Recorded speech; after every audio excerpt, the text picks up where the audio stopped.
Good afternoon again, and welcome back to the proceedings of Day 2 at Dhaka Media Summit 2022. Now we'll move on to the research panel entitled Digital Media, Power and Contestation in Contemporary Indonesia, presented by a panel of faculty and students from Pelita Harapan University, one of our associate partners.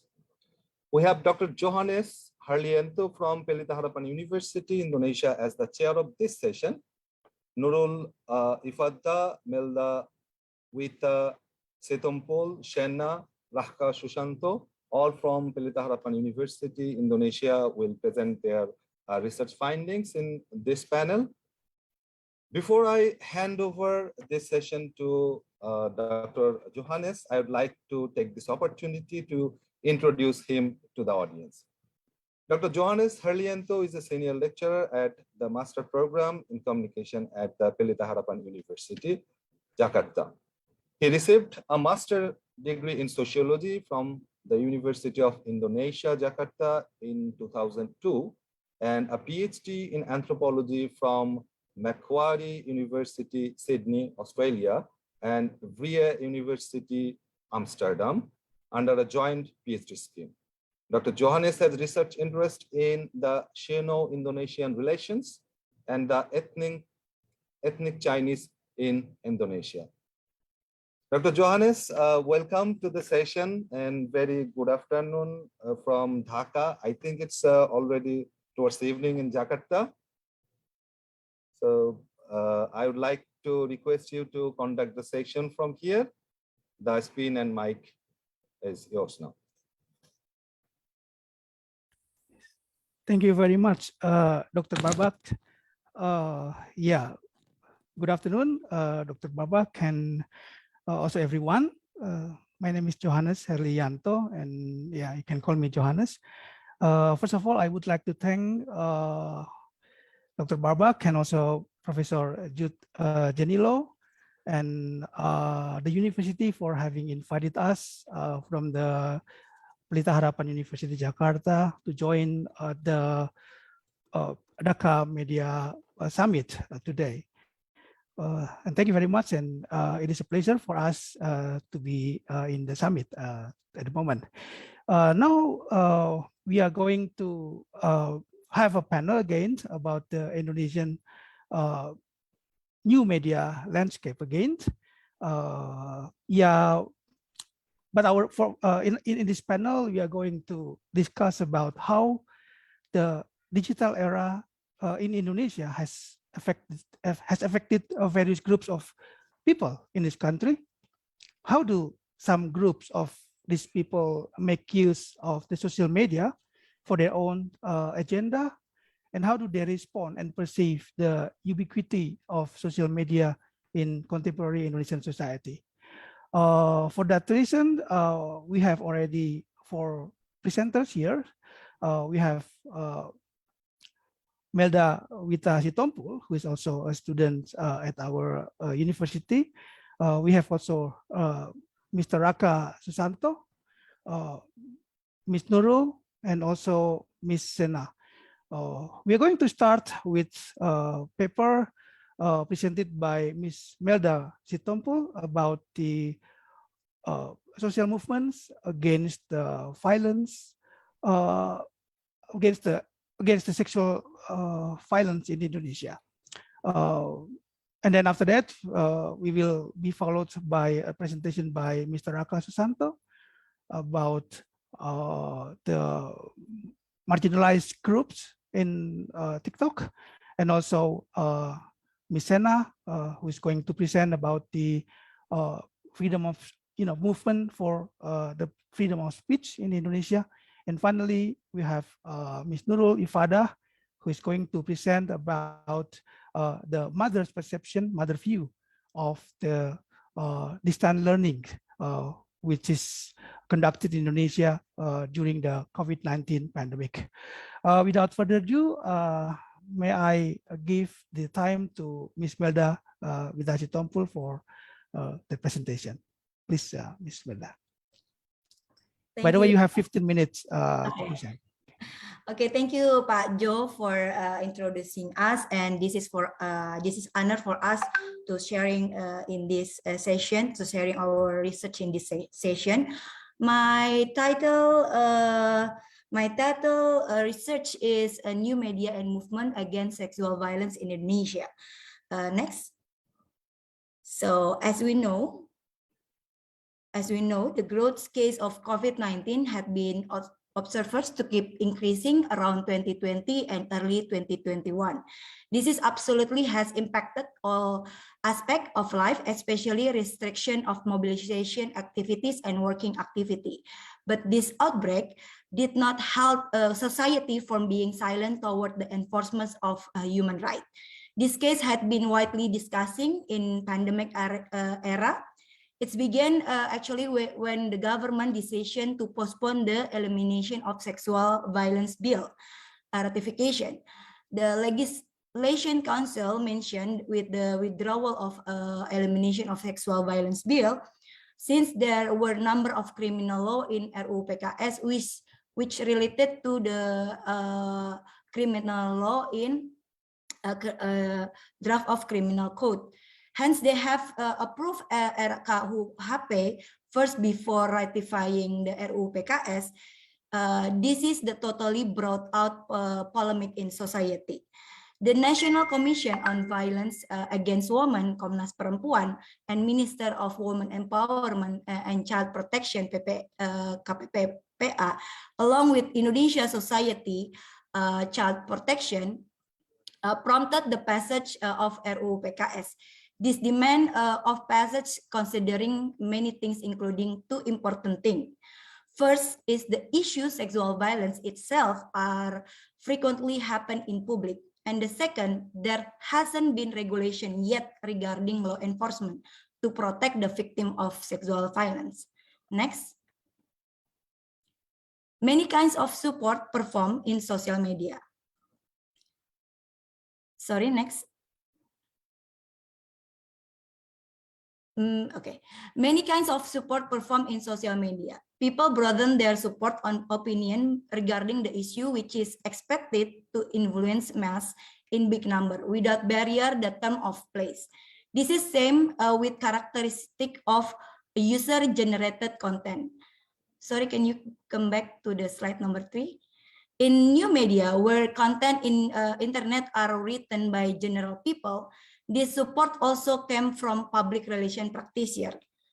The role of public relation practitioner, sorry, Rahka, yeah. So I want to emphasize the role of public relation practitioner. The issue and movement such as hashtag Sahkan RUU PKS was one of PR activity, which was needed in order to build up image and company identity, particularly in current communication field in the company. The goal was to able to maintain the existency in the midst of competitive condition. PR practitioner also utilize two-way communication to gain public opinion and attention, as well as each other understanding. So the aim of public relation, I make two. One is to build public comprehension toward organization in order to establish a good relationship and mutualism between organization and public, as well as the preserve the organization image. And the second is influence people attitude either individually or collectively in interrelated moment through dialect or communication with all group, as well as their perception, manner, and opinion towards success of company image. Next. So here is the theoretical framework. I'm using connective action. This concept will explain how social media community has full awareness regarding current issue and drive them to contribute in social movement, as well as media characteristic itself, which could reach out a wide community. Connective action is a concept which explains the current social movement, does not have explicit organization structure and leader. Also, one who desire to be a member may join and quiet in the action easily. This concept precisely relies more on individual rather than collective action. A member or a part of the social movement has full awareness and motivation which occur themselves. Then it may drive them to contribute in social movement, where this has been internalized with exciting idea. And technology is used as organizing agent. This is indicate that communication network become the major way to organize a movement in social media. This is how now media, new media as communication network has big role in this concept. Next.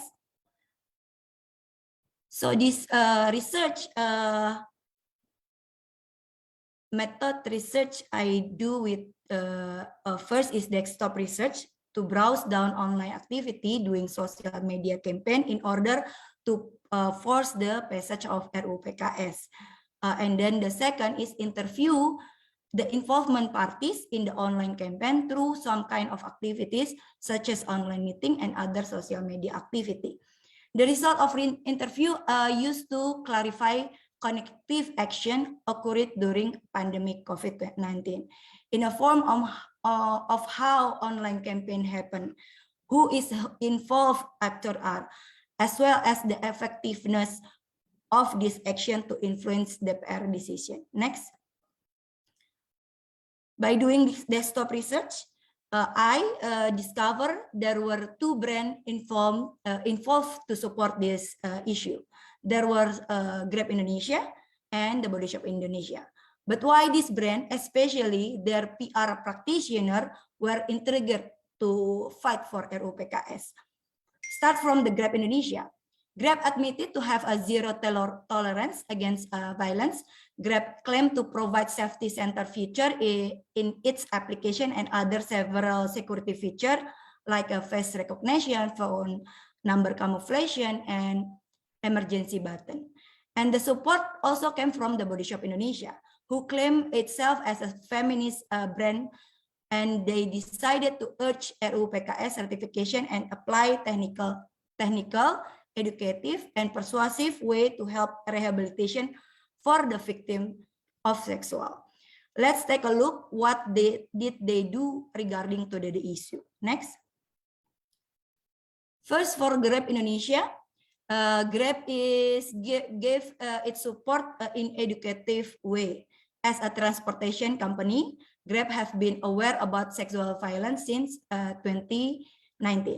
In 2021, in the case of RUU PKS, on the left, Grab Indonesia demonstrate an online training as refreshment for a Grab driver via call to action in the application. So the Grab Indonesia also team up with the online media Tirto ID to release series of articles and tweets regarding the issue as well. And on the right, together with the Komnas Perempuan and Child Protection, and many of activists or community that working in this issue, they held virtual bootcamp. It's time for, with the title, it's time for us to eliminate sexual violence. Grab also involved community leader of rider, driver, and worker to take a part as a participant in virtual bootcamp. Next. For the Body Shop Indonesia, they held two campaigns during 2020 to 2021. The first campaign, the tagline is "All care, all are protected," with the hashtag "The Body Shop Fight for Sisterhood." This campaign was held to eliminate sexual violence against women, and it's managed to create awareness regarding sexual violence in society. These are several support from the Body Shop Indonesia. They're doing a hybrid program, online and also offline program. The first is free webinar with various of team of that regarding sexual violence, and then online campaign under the title "Semua Peduli Semua Terlindungi," hashtag The Body Shop @TBS Fight for Sisterhood, along with the hashtag Sahkan RUU PKS, and then doing the media visit to several online media as well as they launch press release regarding the relentless contribution which is given by the Body Shop Indonesia. And the peak is the Body Shop Fight for Sisterhood do the campaign that carried out a silence action. They call it Shoes in the Silence, which is initiated together with the Yayasan Pulih and Magdalene. This action is hybrid, online and offline program, was undertaken in front of the PRRI building in the gate, in front of the gate. They held it on the 25th November, was the same day as a day of international elimination of violence against women. The shoes which were sent, like 500 pairs shoes, that's sent by the customer, worker, colleagues, and they want to prove that the representative of these shoes is society. This is the symbolic way in front of DPR RI to urge DPR immediately return RUU PKS into national legislation program or prolegnas in 2021 or 2021, 2020 or 2021. Okay. During this campaign, they also start the signed petition, which on website fightforsisterhood.com. They aiming to have 500 for 3 months and 500,000 on 3 months a campaign. On the end of the journey, they the final result is 421, 200 and 218 signature that given directly via online, and also the customer can write down offline in the store. So this is a sample that is happened by the hybrid, and they directly share give the signature to the leader of Presidium Kaukus Perempuan and DPR RI Diah Pitaloka. Next. For the second campaign, the Body Shop continue the campaign with the title No Go Tell. This start with the launching of white mask range cell as a ambassador product of this campaign, which known as a product with the carrier's mission power in the bottle. So if you purchasing white mask, the customer contributing to support the campaign as much as 5,000 each product that will be donated to Yayasan Pulih to prevent and recovery program for sexual violence victim. And they also, with Plan Indonesia, hold responsibility to educate people, especially children and students, regarding significance of preventing sexual violence in education environment, along with they launching a children fairy tale title When Tiara is in Danger. Next. So how this campaign impacts society? Sorry, next, Rahka. By delivering opinion and attention as well as its involvement in the current issue, the campaign demonstrated by the Body Shop encouraged the Body Shop followers on the Twitter, as well as the Body Shop product. So, balikin lagi, can you turn back? Okay. Sorry. Yeah. As well as the Body Shop product user to join the thread of the hashtag. Yeah, this one. Join the hashtag, sorry. And raise the awareness regarding sexual violence and the issue itself. The campaign trigger member who has similar perspective toward an issue become the reason why finally one decided to be in social movement. Social media play in the main role in providing new space for public to act with Ms. new Melda, I think you only have 1 more minute. Sorry. Okay. Yes. So I just want to emphasize this is what we call connective action. So we can we next to the last conclusion.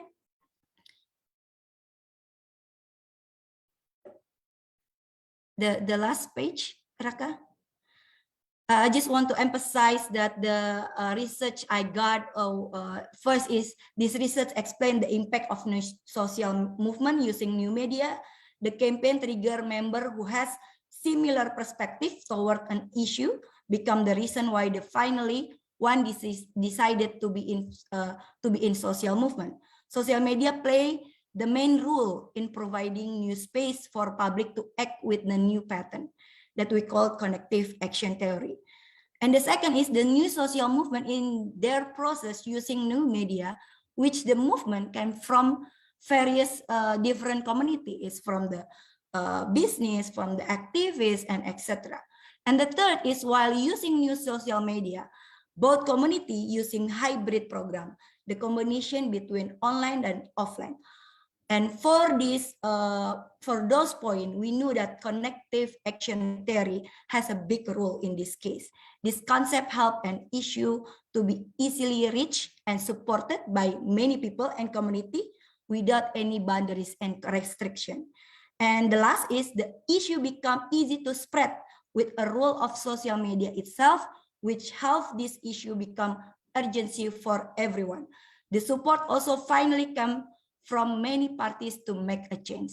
That's from me. Thank you, Pak Jo. Thank you very much, Ms. Melda.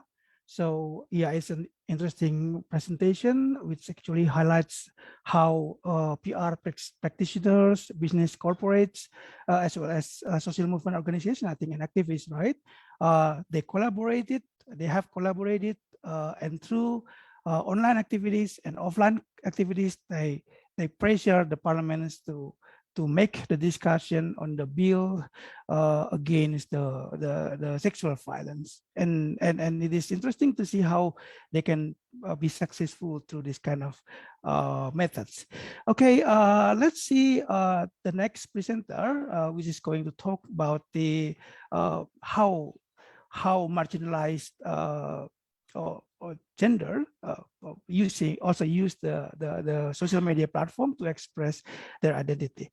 I will give the time to Mr. Rahka Susanto, please.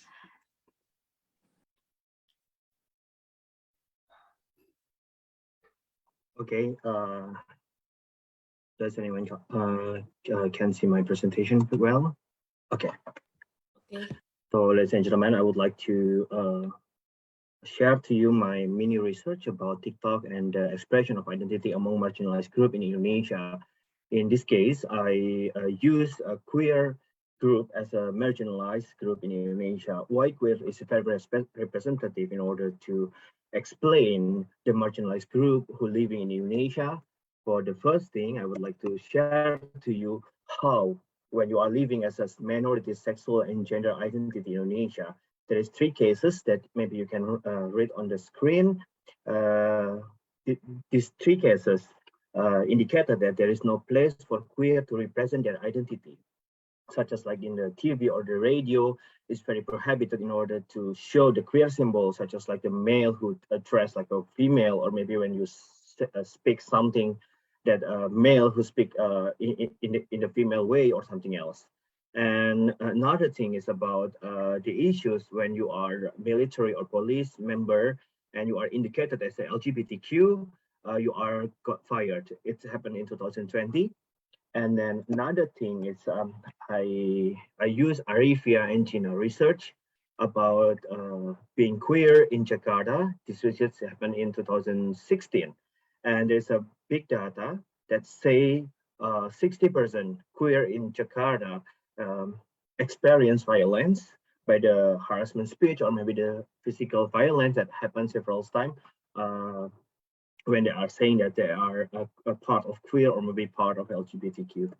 And another thing is that the stigma on LGBT is a very common actually in Asia countries. The first thing, the society views about LGBT as a deviation from the religious value and the social norms. The second, that LGBTQ is always indicated as a vulnerable group that is easily exposed to HIV/AIDS. Meanwhile, there is data from Indonesian Ministry of Health in 2019 that said 70% of the HIV infection actually by the transmitting by the heterosexual activity. And then the homosexual or maybe the queer, the LGBT groups is only 22%. And now I would like to give you some framework about how the freedom of expression for the minority and the sexual gender identity. There is a term that uses called SOGI, or sexual orientation, gender identity, and expression, to express the freedom of expression for the LGBTQ. Why? Because in our society, the heteronormative culture encourages the notion of LGBT as something wrong and abnormal. It makes when someone indicated themselves as LGBTQ, for example, they feel that they are not normal, they are against the society, they are do something wrong. In another way, the freedom of expressions become a process of self-affirmation. It impacts the psychological side of one person when they are indicated by as a LGBTQ.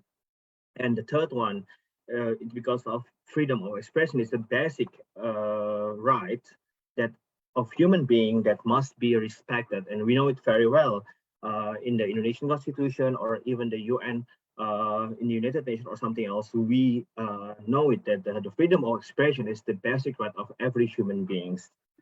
And another framework I would like to share to you is digital platform for freedom of expression. The first thing, when the TikTok became very happening in Indonesia during the pandemic, the number of TikTok users reveals their identity and sexual orientation as LGBTQ on TikTok. It highlights so much in some media, mainstream media, such as like Deutsche Welle Indonesia or maybe MalangTimes.com. And another thing, there's a research from Raj and Peter that he make a research in Germany and then Austria and Switzerland about TikTok. And there is the result is that TikTok uses a different algorithm that other social media with the user-generated content algorithm. TikTok is able to meet user with a similar idea. It's a very special from TikTok to another social media. For example, like Facebook, when we are using Facebook, they just met the person by making friendship or something else. But in TikTok, by the user-generated content, TikTok can able to meet users with the similar idea. So how do I get the data from this research? The first thing is from the interviewing by the queer member, the queer groups member, and the second thing by the observe their content in the social media, TikTok, so I could understand more about the culture and then the environment or maybe the ecosystem itself.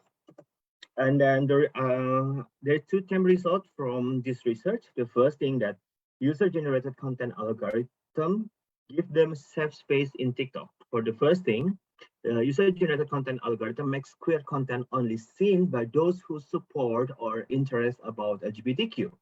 And then the second thing, through the algorithm, queer user can meet and develop a digital ecosystem with other queer users.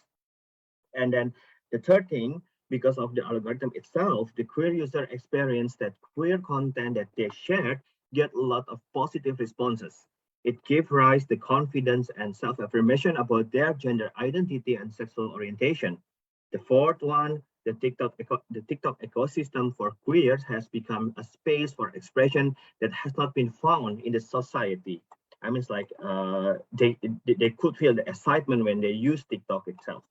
And then the last thing, what on the social media will remain on social media. For example, if there is some trend that appear on social media, it never occurred in the real world. I will share to you one of the highlight quote from my informant about how TikTok can beneficial from his psychology. His name is Bagas Kusumajati. He is 25 years old, and he said that my family knows about my identity as a queer, but they don't seem to be able to fully accept me with my condition. I could say when I was on TikTok, I could be more accepted by the public with my identity and identity as a queer. It's indicated that the algorithm of TikTok give them opportunity to meet another allies or maybe another TikTok users that will make him feel accepted. And the second term, from this result of this research is about the counter-hegemony against stigma. The first thing, most queer users use TikTok by creating funny content. We know it very well now in Indonesia that the queer symbol are very prohibited in the conventional media such as television or on radio. So by using the TikTok, they're creating funny content, and this is an attempt to counter the heteronormative perspective in the society. And then the second thing, some queer users also use TikTok as a medium to educate another queer user about sexual health. It's also relate to the stigma of that the queer or the LGBT group are very vulnerable to infected by HIV. The third thing, in the number of content, queer users provide explanation about soji or maybe freedom of expression and LGBT life with the aim of to fight the stigma in society. And the last, the TikTok has created a public sphere for a queer community that has been repressed by the culture in society. I would like to share to you one highlight from my informant. He's a very famous on TikTok in Indonesia. Actually, his name is Aditya Elman. He said during the interview, my approach from the content that I create, I put it a funny content, is more a soft campaign. Yes, it's to change people things about queer. Queer have achievement and have a big impact on the nation and state. For the conclusion, the first conclusion, the TikTok algorithm has succeeded in creating an ecosystem that queer users perceive and feel as a digital space that is friendly or maybe the safe space for the LGBT people. The second, TikTok is able to provide a meeting platform for marginalized groups to exchange their story with each other through TikTok algorithm, so that this can make them more comfortable to express their identity, so on. It makes digital ecosystem for queer and their allies. The third, this research can be a reflection how the social media based on user-generated content can be a safe space for a marginalized group. And the last, TikTok can also be used as the social movement for a marginalized group to strengthen each other and face the stigma or maybe their status quo in the society. Thank you.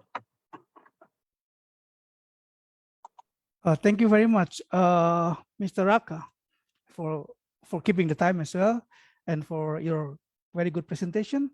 And if I can actually highlight some points, it is interesting to see how like TikTok's algorithm has made it as a platform through which minority groups in Indonesia express their identity and even conduct some movements to conduct a kind of like counter public through the platform. And it is interesting to see how the platform also provides these minority groups with a good environment, the suitable environment for them to express their identity. Thank you so much again, Mr. Rahka. Now let me invite Ms. Shenna to present her paper. Please, Shenna. Okay, thank you. Good afternoon, everyone. Can you guys see my screen?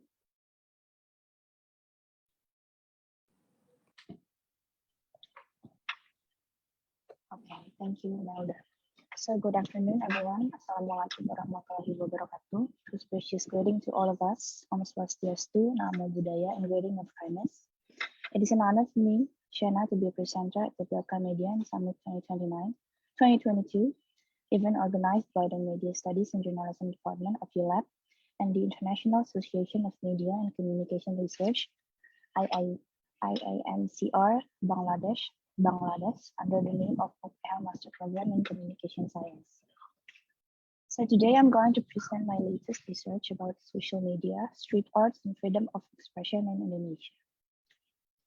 Maybe each of the audience here already has a strong picture and perception on each aspect when I mention social media, street art, and freedom of expression. Today's discussion is unique in my opinion because there is a red thread that links those three aspects. Can you go to the next slide, please? Okay. Mural and digital era. Mural is a form of art that is often used by artists to criticize socio-political problems in the public sphere due to conflicts of interest, usually in the form of satire against the government. The reason why artists choose walls, still the previous slides, please. So the reason why artists choose walls, previous slides. Okay, I'll continue. The reason why artists choose walls and public spaces is also driven by the desire to interact and give a certain message to a wide audience through their works. Next slide. So in the digital era, humans can now be more free and easier to express their themselves in front of a global audience through social media, including sharing works of art and popularizing them through social media. So I'm going to talk about mural from Indonesia. It's called 404 Not Found mural. In August 2029, an Indonesian citizen whose identity is unknown created a mural known as 404 Not Found. This mural depicts a male face similar to the President of the Republic of Indonesia, Joko Widodo or Jokowi, whose eyes are closed with the words 404 Not Found. The word 404 Not Found is a term in cyberspace when the targeted web page cannot be accessed or does not exist at all.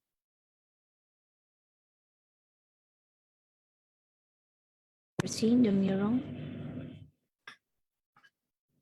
The mural has been present for 4 days. Finally, it was painted black by the authorities because it was considered insulting to the state symbol. On the next day, the Jokowi 404 Not Found became a famous hashtag on Twitter, with more than 40,000 netizens have tweeted the hashtag. 4 days later, on August 18th, one account was arrested because he offered to make t-shirt with the controversial mural image. On August 20, President Jokowi said he did not want the police to be reactive in responding to the mural criticism in real life and social media. According to him, criticism of the government is allowed. Next slide, please.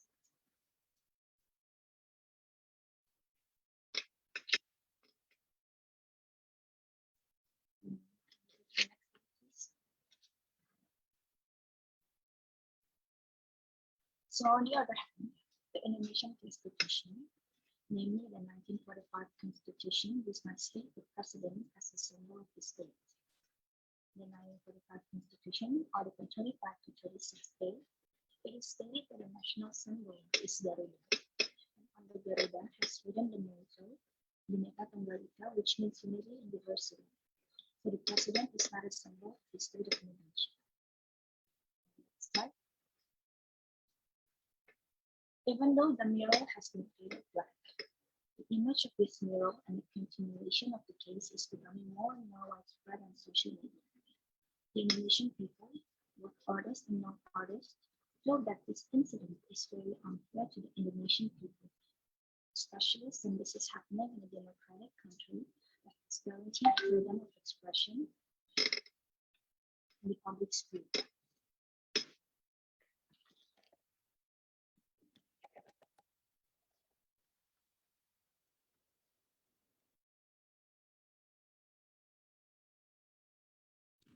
Can you guys hear me?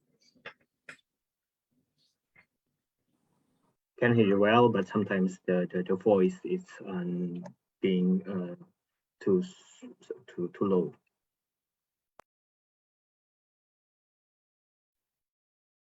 Yeah.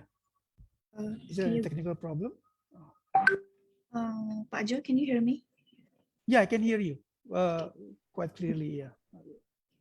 Please go ahead. Yes. Okay, thank you. Even though the mural has been painted black, the image of this mural and the continuation of the case is becoming more and more widespread on social media.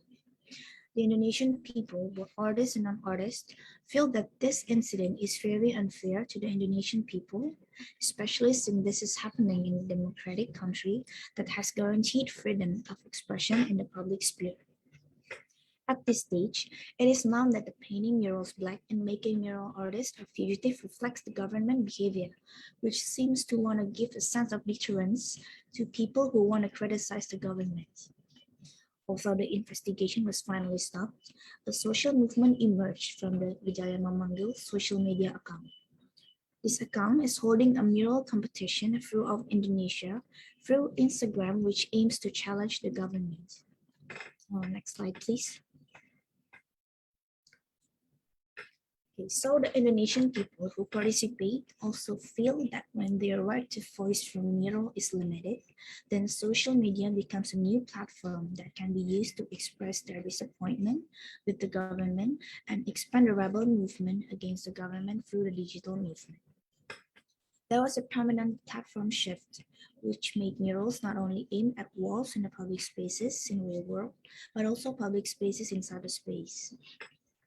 This unique phenomenon proves that the role of social media is capable of becoming a modern platform, not only for freedom of expression, but also as an extension of the hand in creating social movements through murals.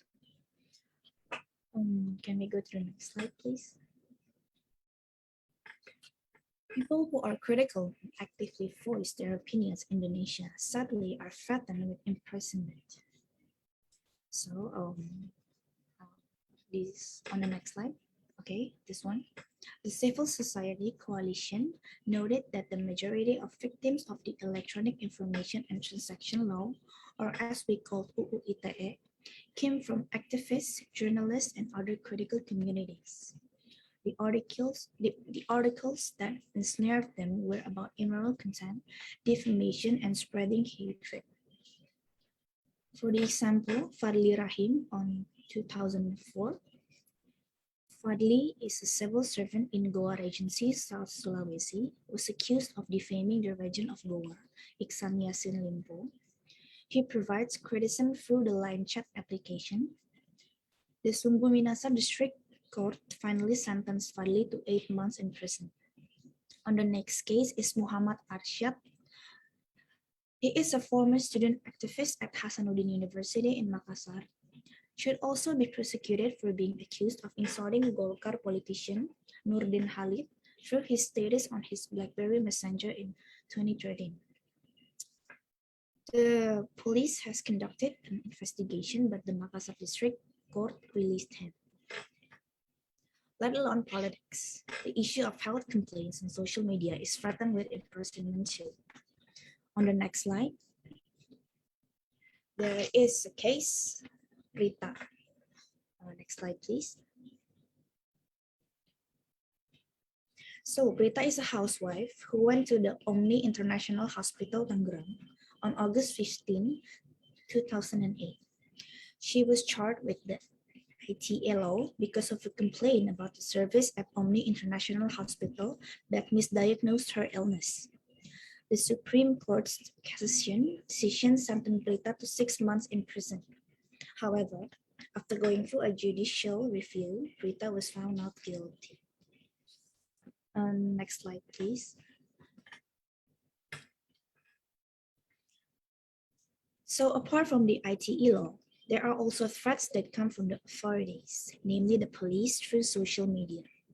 2 months after the 404 Natpam mural incident, 13 October 2021 to be exact, a netizen on Twitter named Fahrial Kautsar joked on Twitter and said that the security guard of BCA, one of the leading private banks in Indonesia, has friendlier and better service than the Indonesian police. The tweet was originally only written as a critic wrapped in a joke after various incidents involving the credibility of the police.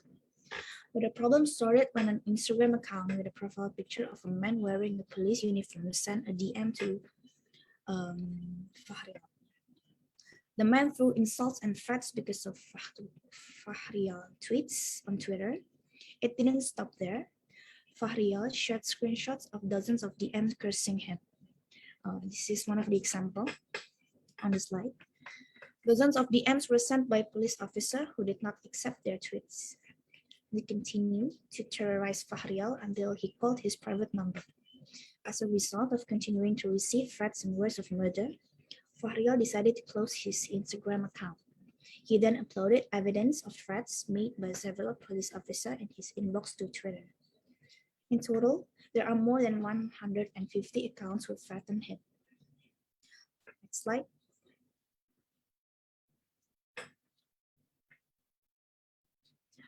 Okay, so freedom of expression in the form of murals is silenced by the government in Indonesia. On the other hand, in the cyberspace, we can create social movement, but there is also the presence of the ITA law and threats from government officials via their personal accounts, which limits freedom of expression on social media. From the phenomenological approach, the researcher tries to understand how freedom of political opinion on social media is from the public's view. This study will use an individual unit of analysis with data collection methods with interviews and observations as primary data sources. Researchers will also analyze the documents to be used as a secondary data source. Still on the same side. So the conclusion of this study poses a big challenge for Indonesia. This study provides an unexpected conclusion. Respondents did see that the government had limited opinions through murals in the real world, as well as the presence of the UU-ITE on social media. Even so, this study shows that people themselves are still reluctant to freely express their opinions about social and political issues on social media for fear of being judged socially by other netizens, including the government officials that use their personal accounts. They admit that Indonesian netizens are considered to be unable to understand what is being said, so the discussion created are unhealthy and not constructive, instead full of hatred and tend to look for other people's fault. Different opinions are also considered to be wrong and are often subject to social punishment. Last slide. The respondent of the studies also said that the netizens like to take advantage of their power and threaten others in the midst of social media arguments. The respondent also admitted that they chose silence because they are also afraid to be punished by the UU-ITE if they have controversial opinion about socio-political issue in Indonesia. So the conclusion of this research, social media indeed has an impact that adds people's opportunities for freedom of speech. Whether in the political, social, and cultural fields, all aspects can be discussed in social media. In addition to being able to educate the nation, the new challenge is to create a healthy democratic climate in which people's aspiration became an influential element related to public policy, both in reality and virtually. Thank you for listening. Yeah, thank you so much, Ms. Shenna, for your presentation, which is very interesting. You have successfully shown how contestation against the authorities' action to silence the mural artist from conducting criticism against the current government through their street arts. You have shown how such contestation against this authorities' actions are conducted through social media instead. And as such, you have already shown how social media has provided a room for activists to convey their critical views. But however, as you already said, there are still challenges that are still faced by Indonesian society. One of these is the presence of the information and electronic transaction law, or ITE. But on the other hand, we also are being challenged by the tendency among the Indonesian netizens to launch harsh criticisms against those who have different opinion on social media. Thank you very much again, Ms. Shenna. And we already have 3 presentations, and now we have another one, which is going to be our final presenter here. So please, if you have any questions, you can actually use the chat box to let us know your questions. Then we are going to have a Q&A session after Ms. Nurul's presentation. So the final presentation will be Ms. Nurul Ifadhah. Please, I will give the time to Ms. Nurul. All right, thank you, Professor Joe, and to all my fellow students at Pelita Harapan University who have presented their research earlier. So right now it's my turn, and I'm similar to my friend's experience. We are very honored to have this kind of opportunity. And okay, let's start with my presentation. In this opportunity, anyway, can someone help me to share the PowerPoint, please? The file maybe in PDF, Mbak Melda.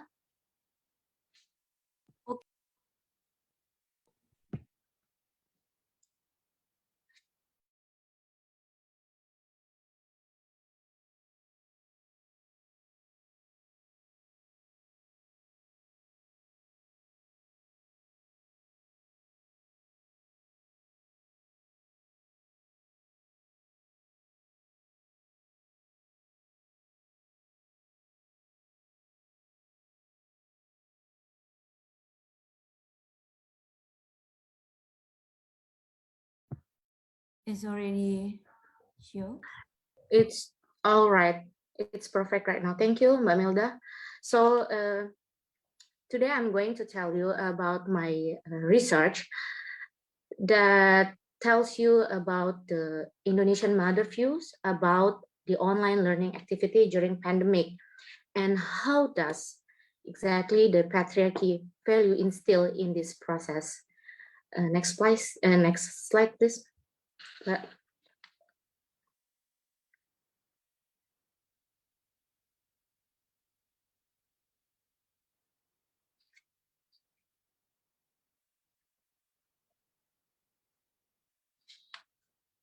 The coronavirus outbreak has affected the world lifestyle for both childhood and adulthood. We have to deal with several unusual situations or requirements as a prevention to stay away with that virus, to survive, and of course, to stay alive. We have to adjust our lives into this so-called new normal era. And when the Indonesian government has announced to close the school and not allow us to conduct the face-to-face learning method due to the health crisis situation, all of us suddenly have to adopt the online learning method as a solution. This is a solution to save our next generation, to prevent the societal collapse due to not being exposed to education during pandemic. For Indonesian itself, it's not an easy solution to migrate from face-to-face learning method into this online learning activity, because we have many issues on this that need to be addressed, such as connectivity infrastructure, digital literacy gap, the ownership of smartphone or notebook devices in rural area, and so on. However, with all that circumstance, we have no choice. We should accept and embrace with that online learning activity in all school programs, including the early childhood education class. Next slide, please, Mbak.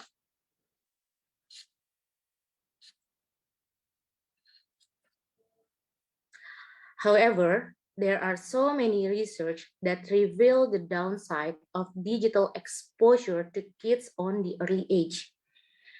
They say that it will affect their orality and literacy skill.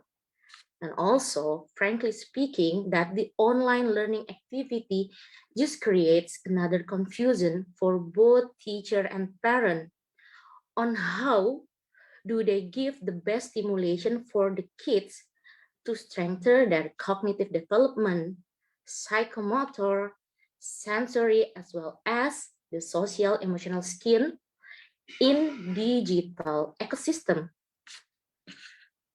All right, with all this downside, right now we have one question come up to our mind. Does early childhood education still matter right now? During pandemic, relying on electronic devices, using digital platform, does it still matter? Okay, let's find the answer on this next slide, Mbak, please. The answer is yes. Because a long way before the corona outbreak, there were so many experts say that early childhood education programs have made a positive impact on early literacy, social emotional learning, and academic performance. While experts claim that the early childhood years are the most important milestone in a person's life, many young children in Indonesia are missing out on school experience, lacking interaction with their peers because of this health crisis. It's such a sad situation, isn't it? Not only for the adult, but also for the kids.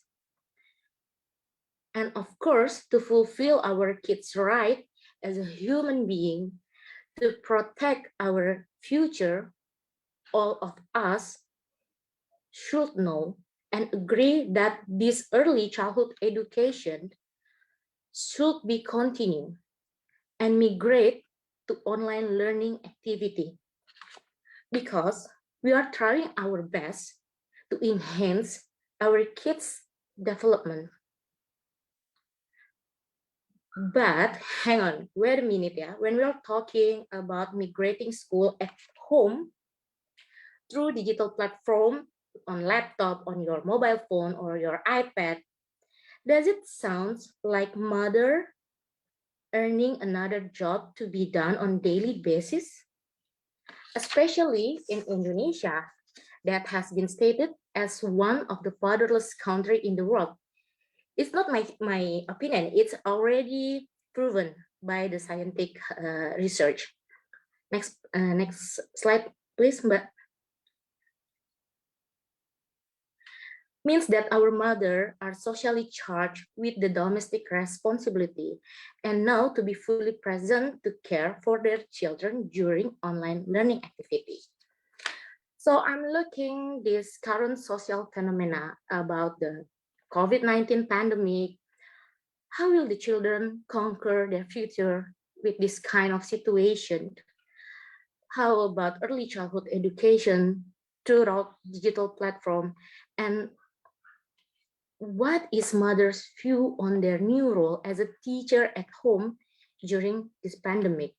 So I did this research to analyze what kind of impact of the online learning activity in early childhood education and how mothers of preschool age view about this online learning. Next slide, Mbak, please.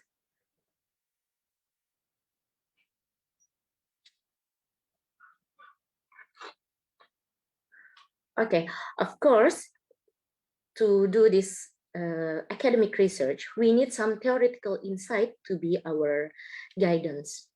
The first theory is the attachment of individual human relation with ICT, internet communication technology, is a paradox.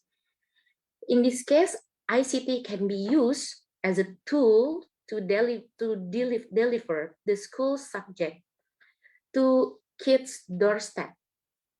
But also ICT has a downside for literacy, orality, and also social emotional development. I'm adding the second theory for this research.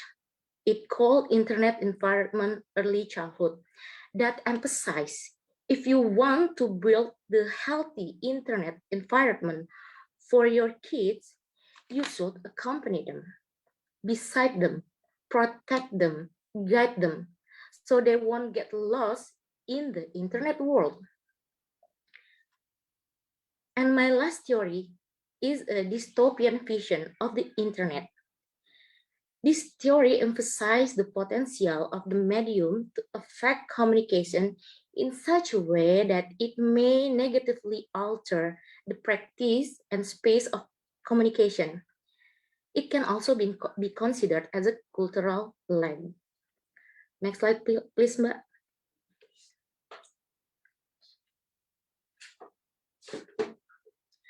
This research was undertaken during December last year. I did in-depth interview with several young married mothers who live in Bintaro, Southwest Jakarta. There are the urban area. They have educational background from vocational school program until master degree level. And some of them have their own professional career as a businesswoman, freelance writer, and another one is a staying at home mom. They have not only one kid, but also 2, 3, and all the kids on early age who already enrolled the preschool program prior to this pandemic. Next slide, Mbak.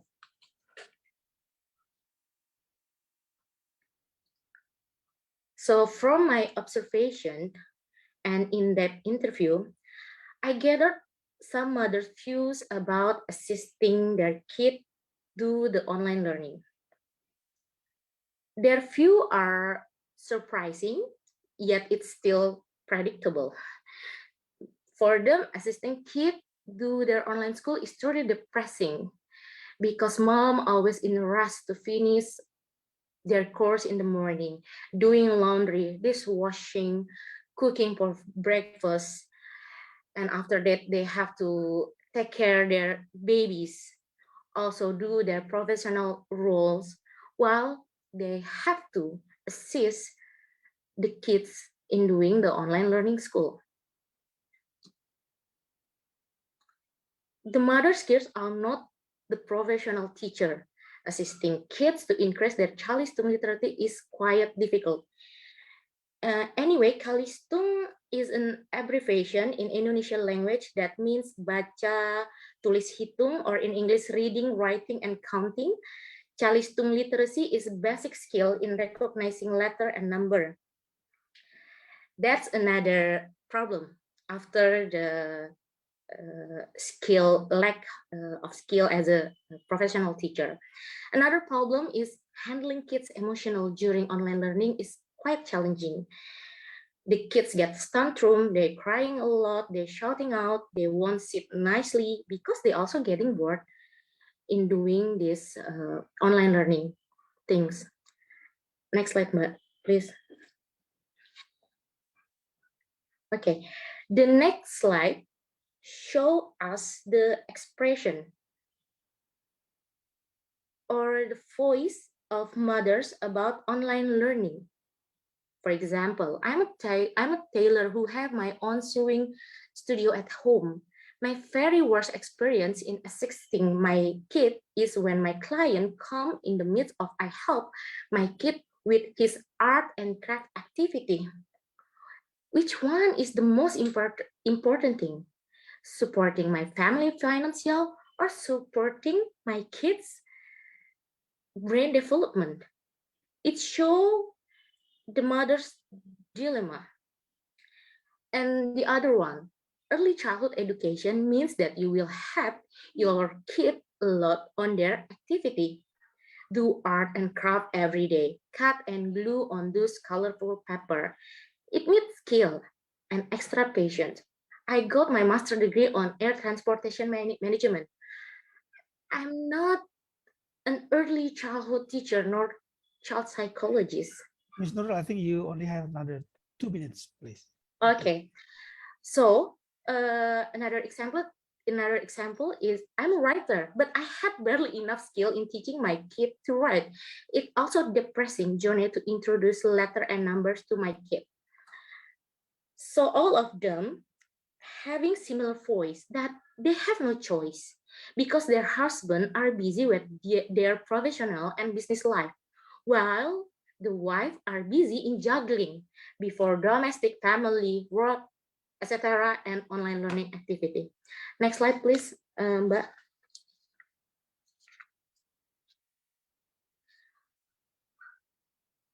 So I try to summarize from my observation about how can online learning affect the mother.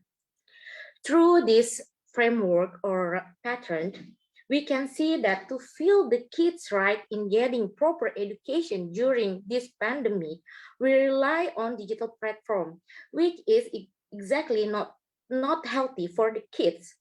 But out of necessity, we cannot avoid the online learning. We, parents, should modify the internet environment by assisting them And in this case, mothers are struggle because they socially charged with the responsibility to present and accompany the online learning activity. So next slide, Mbak, the last one, I think. The conclusion. All right, so what is the conclusion for my research? Women naturally accept their new role as a teacher at home during pandemic time. They have no choice.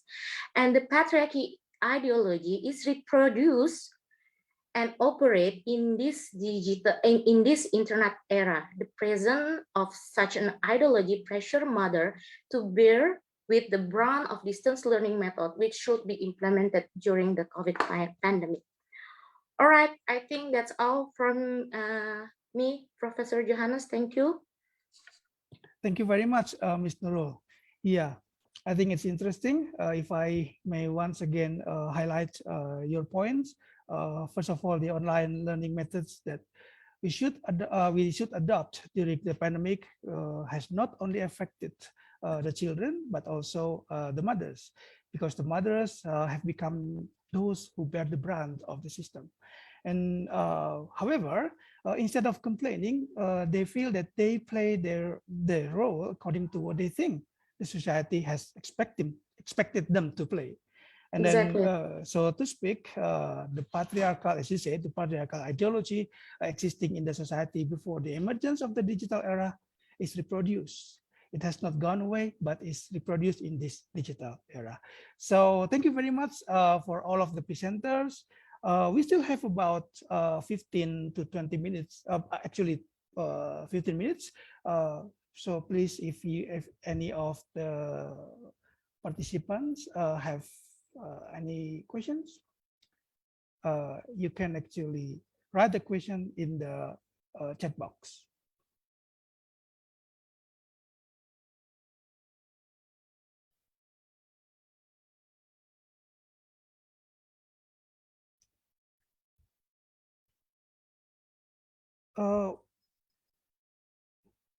Okay, if we don't have any questions, as the chair of this session, I think it is my duty to ask a question to clarify the presentations. First of all, to Ms. Melda, I will start with one question to Ms. Melda and to Mr. Rahka first. It is interesting for me to find out more. Why do the corporates join and even initiate such movements, the movement that you are talking about? Is it merely for the sake of branding? You already talked a bit about this, right? Or is there any other factors, such as the personal views, for instance, of the key leaders of the corporates? Like perhaps they have their own ideology, and now they have corporates that they use the corporates' money to support their own ideology, for instance. So yeah, this is the question that interests me actually.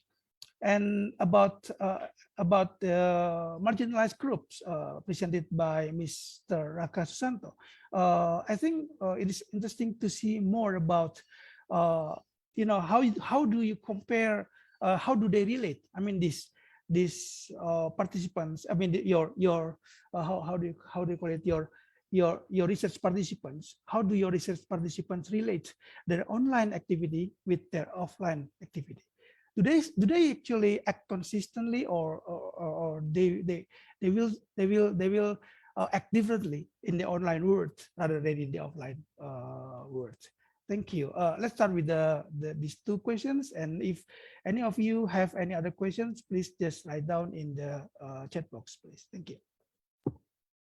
Thank you, Pak Jo, for the question. I think for the first two corporate that I do research with them about them, first is Grab Indonesia. I think the Grab Indonesia as a transportation company aware about sexual violence since 2019. There's various case about that issue happen in the transportation, the Grab Indonesia, and then it's make the company aware, and they build the module for help the driver to have guidance when they doing the job.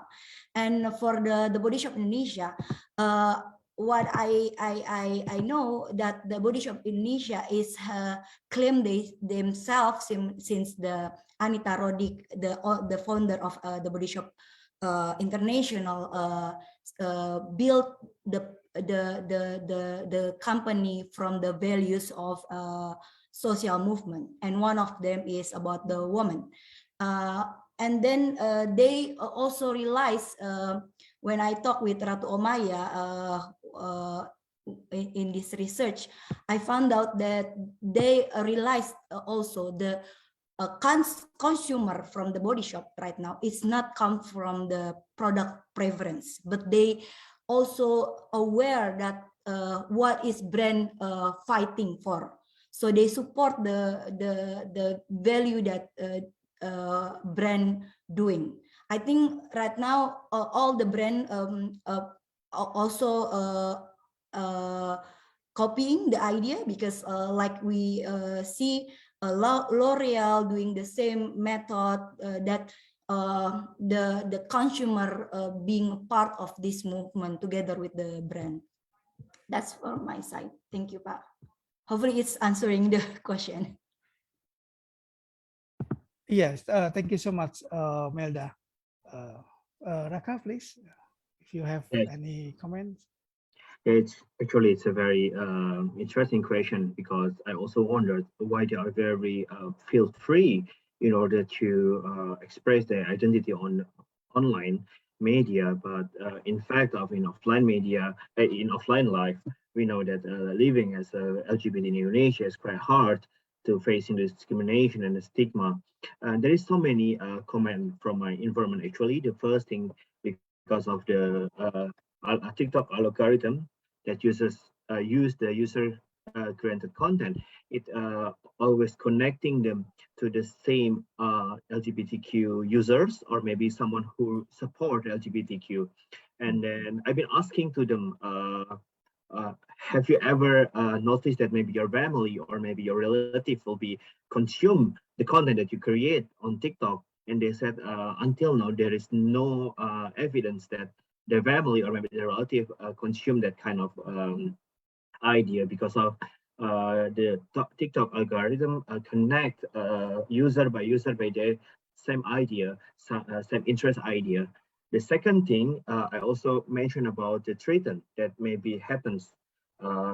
We know it very well. Netizen in Indonesia is one of the hardest netizen in the world, with a very rude culture or something else.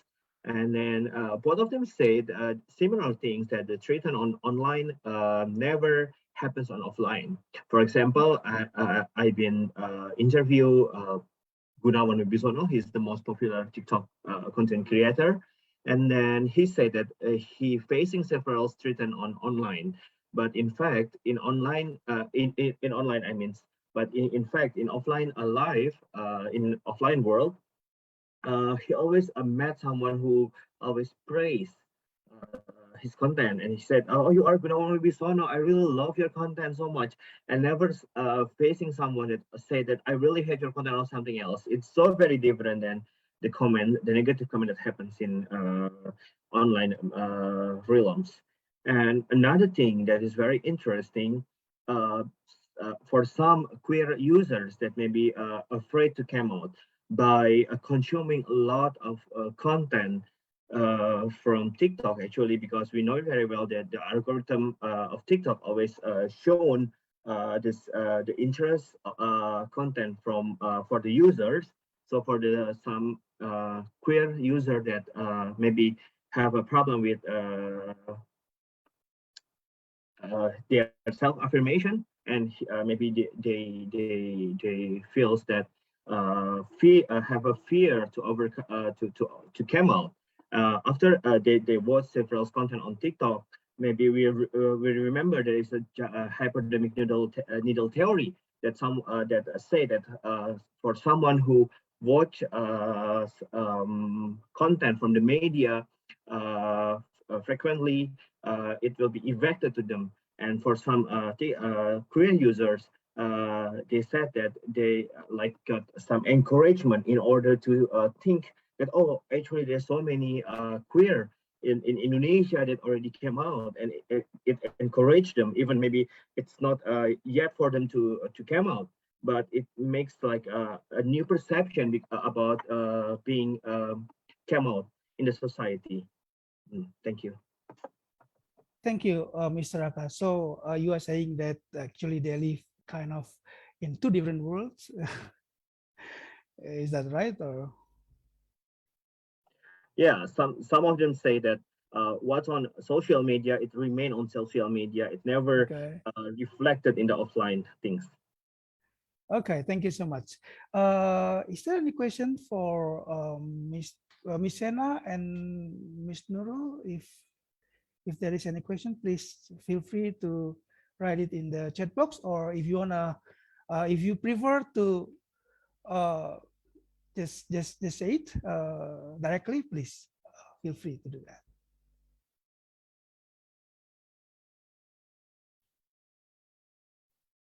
Okay, if there is still no other question, can I ask Miss Shenna about how do the pro freedom of speech activists, if I can say that, respond to the challenges? You said about the challenges, right? Despite the fact that the social media have provided rooms, to express our views, the social media landscape in Indonesia still have some challenge, right? So how do the pro freedom of speech activists respond to the challenges?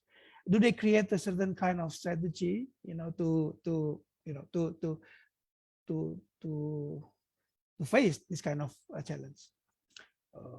Thank you. And then for Ms. Nurul, my question is, why do you think the mothers choose to comply to such a culture, such patriarchal cultures? Are women, does it mean that women actually are completely docile people, or do they actually find a way to contest such patriarchal culture in a certain way? We just don't know clearly about this. Thank you, Ms. Nurul, and also Ms. Shenna. Please feel free to give your response. Okay, thank you, Paju. So I'm gonna answer the question.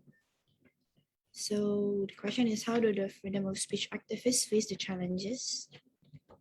So the emergence of articles of the ITE law, which are often referred to as pasal karet atau rubber article, have indeed become a double-edged sword in Indonesia.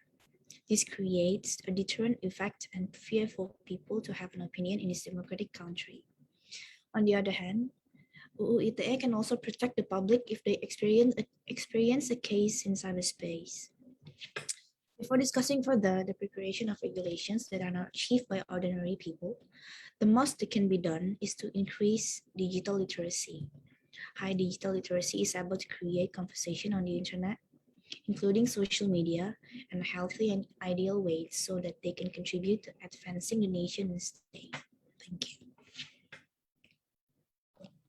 Okay, thank you, Ms. Shenna. Ms. Nurul, please.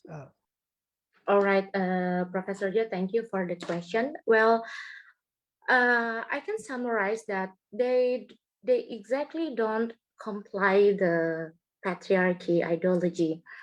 They just accept it naturally because the ideology has been existing in our, especially in Indonesian society, for a very long time. So we get to use it. No one else to, the women don't have any choice. The situation is just like that. They don't have choice. They don't have any choice. They don't have any figure to replace them as a mentor, as a teacher during this online learning activity.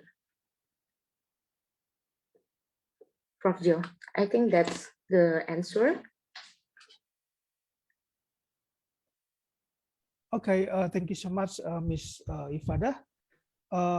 Is there any other questions from the floor? I think we had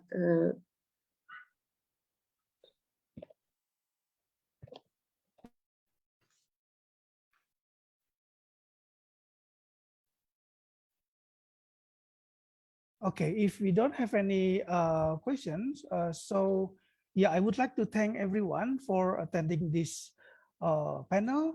So before I give the room back to Dr. Babak, please allow me to invite you to congratulate or give some applause to all of the presenters. Thank you very much for coming to this session. Dr. Babak, the time is now yours again. Thank you so much. Wonderful. I'm amazed with the presentations done by your students, Dr. Johanes. Thank you very much for bringing up this panel and chairing this panel. Of course, I would like to thank all the presenters, Nurul, Ifadhah, Melda, Wita, Sitompul, Shenna, and Rahka Susanto. I hope that my pronunciation is close to what it is in actual.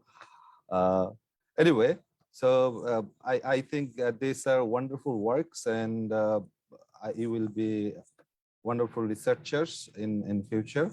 And when I was attending the other panel before yours, that was from Indonesia as well. You know that it was from LSPR, Communication and Business Institute, and like the works they are carrying out and they presented today, they are quite complementary to what you have presented, or vice versa. And as I believe that our life is changing so much every day, and I can remember like in 2014, I, along with one of my junior colleagues, we had done a very small scale survey, a work on the consumption, access and consumption and its impact on the life of urban youth. And back then, what we found in 2014, that is 7 years ago, more than 7 years ago, we found that in Bangladesh already a significant part of the urban youth, they live literally online. They are 24/7 online, and like this online life, this not yet virtual reality, but in a way they used to live in virtual world because they were 24/7 online. They would even check the notification when they are sleeping. Seriously, like there would be notification sound ting, and they will wake up and check the notification. And what we did not intend, and it was not in our primary design, but back then in 2014, I think that was in December 2014, there was a social media blackout for about 2 to 3 weeks. So the people in this country could not access any of the social media, no Facebook, no Twitter, no YouTube, nothing. And I and my co-researcher, we took the chance and then we just added to our research that how did the young people feel when they did not have the social media. So their life with and without social media. And like why I am trying to relating this, because that was 7 years ago. And now we are even more networked environment, more digital environment. And I think since then, the number of digital audience or digital user or netizens have increased up to double in my country. Also, I think in Indonesia, that will be similar in number of percentages. So what we found that many of the people said that they felt crazy when social media was not there. And they feel that it was such an integral part of their life that they cannot think of a day without social media. Even, probably it will humor you that someone said that it is like quote unquote oxygen to them. Like as we cannot live without oxygen, we cannot breathe without oxygen, they cannot live a day without social media. And I still remember that few respondents, they said that they are not so much quote unquote heavy user of social media, but they were kind of, irritated with the absence of social media, and they were checking back and forth once more and once more in every hour, maybe sometimes in every half an hour, to see whether the social media is back. So that's the level of disruption caused by social media even 7 years ago. So what it could be now? I believe, your papers give some idea, and also social media not only is a communication tool anymore, it is a tool for activism, it is a tool for business. So, and we see all the spheres in life that is affected by social media, including our relationships. So I believe that such phenomena should be explored more, and probably we can have joint works comparing the results between the different regions or countries, and wonderful works again, Ifadhah, Melda, Shenna, and Rahka. So congratulations to all of you. I believe we'll be able to have conversations in future again, and maybe someday we'll work together. And of course, thanks so much, Dr. Johanes, again, for chairing this session. And of course, from this summit, on behalf of the organizing committee, I'd like to express our heartily thanks and gratitude to your institution for supporting the conference as an associate partner. And I firmly believe that our relationship will grow in future, and we'll have more such activities together, be it you organize or we organize. So I hope that we'll be together in our academic endeavors. So thank you again, and let's close this session. We'll move on to the last session of day 2 at Dhaka Media Summit. The last session would be a book discussion entitled Mobile Assemblages and Mendelio in Rural Kenya with Dr. Leah Zerop Komen from Daystan University, Kenya. So before that, we will close the session for now. We'll be coming back in 30 minutes. So the next session we will start at 6:30 p.m. Bangladesh Standard Time. Hope to see you again in 30 minutes. Till then, bye-bye. Thank you.